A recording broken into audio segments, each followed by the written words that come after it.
I'm looking at an 8-unit apartment that has been badly managed. Quite frankly, it's in a distressed area in Denver and there's no comps to look at all. How can I get a Proforma? The current owner lists the details of expenses and income related to the property out on physical paper. Without a true Proforma, what information will help me calculate the expected return on investment? Do you have a list, Cherif? What considerations should I make when looking at a multi-unit project?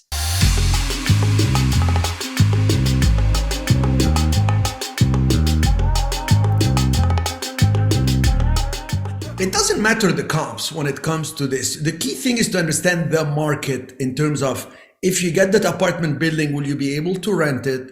Or is there an upside with the rent? Will that upside be executed? Like a lot of people say, oh, they're renting at 600, but I can get 750. Well, how are you sure you're going to get 750? Maybe these people will leave. You'll end up with an empty place. You can't even make the payments because the bank is going to ask you, what is it that you want to do with it? So the key thing here is you need to understand the numbers of what you're getting into. And I am going to actually show you something here. Let me see. Now, I'm not big on software and all this, but I'll show you 2 Excel sheets. Let me see if I have them here. Okay, so here is an Excel sheet I'm going to show you. This is a simple one. And there is one that's used for underwriting. Okay, so here is an Excel sheet that actually you can plug in the numbers. I use it sometimes for residential. It's not the main one I use, but it's like, so you're going to put the list price, when it was the list date, how long it's set on the market, and all this, and then how many bedrooms, how many bathrooms. You can use it for a single family home and see what repairs it will need and all this, and then work pro forma and what your target is and all this. Also, there is another one that, so it's got all the numbers plugged in. Okay, this one is a bigger one. Those of you who like these reports, I think you'll enjoy this one because it really has a lot of data. And I didn't create this. I don't take credit for it. And I don't remember where I got it from. I think from an underwriter. And I asked them what they use, and I saved it. And you could see Home Investment Partnership Program, the Multifamily Underwriting Template for the U.S. Department of Housing and Urban Development, Office of Community Planning Development. I mean, this is, government. What do governments do? They do paperwork. They're the best with paperwork. This happens, form this, form that. Okay, so this is, you're going to put a project information, and then it explains notes on key home requirements on this template.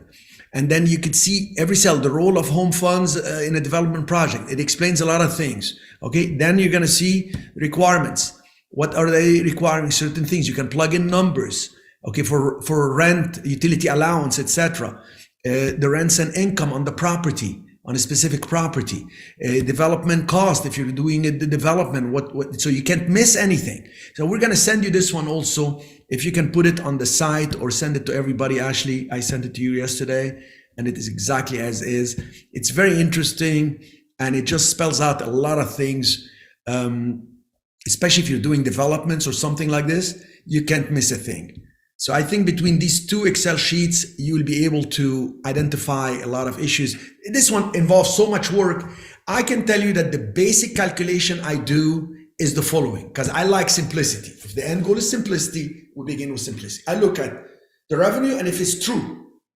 So there is 50 units, and there are 10 vacancies, and there is 40, half of them 2 bedrooms, and 25% or 1 bedroom, 25% 3 bedroom. What are we getting?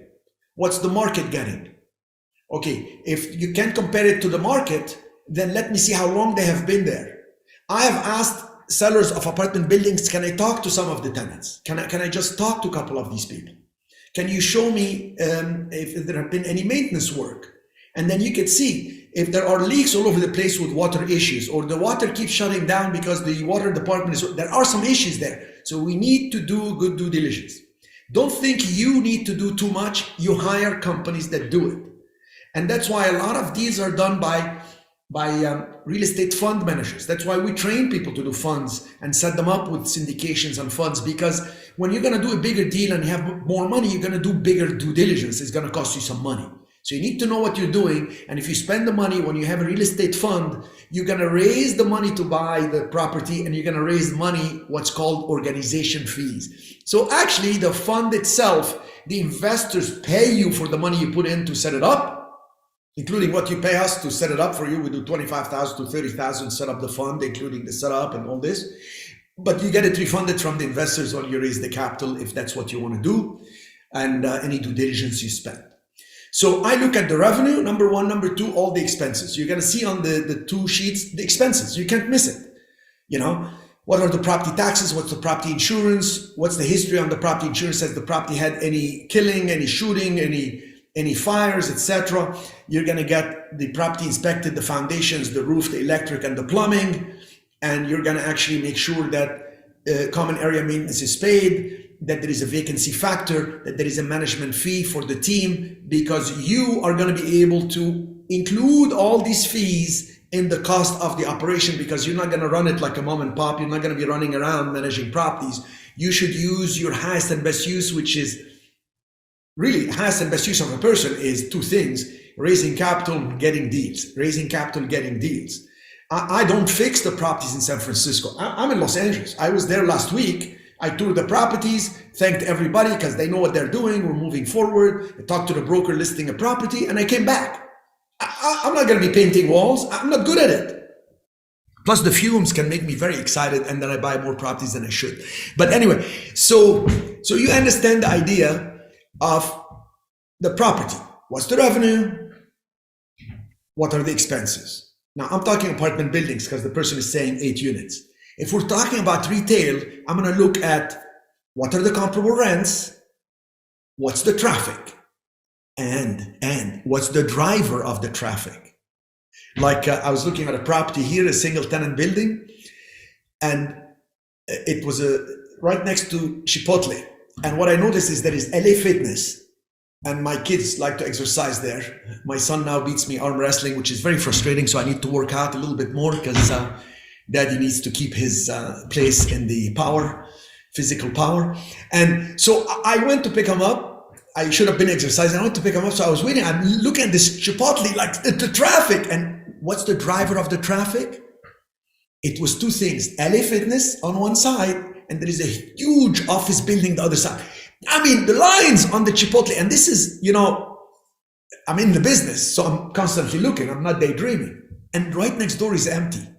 So I've called the broker, and we're going to tour it. We're going to see if we're going to tour it maybe tomorrow. But I realized the driver of the traffic is there and is constant, and it's a busy street on Ventura Boulevard. So once you understand the driver, like in Old San Juan, Puerto Rico, the driver of the traffic is the tourism. It's number one visited area.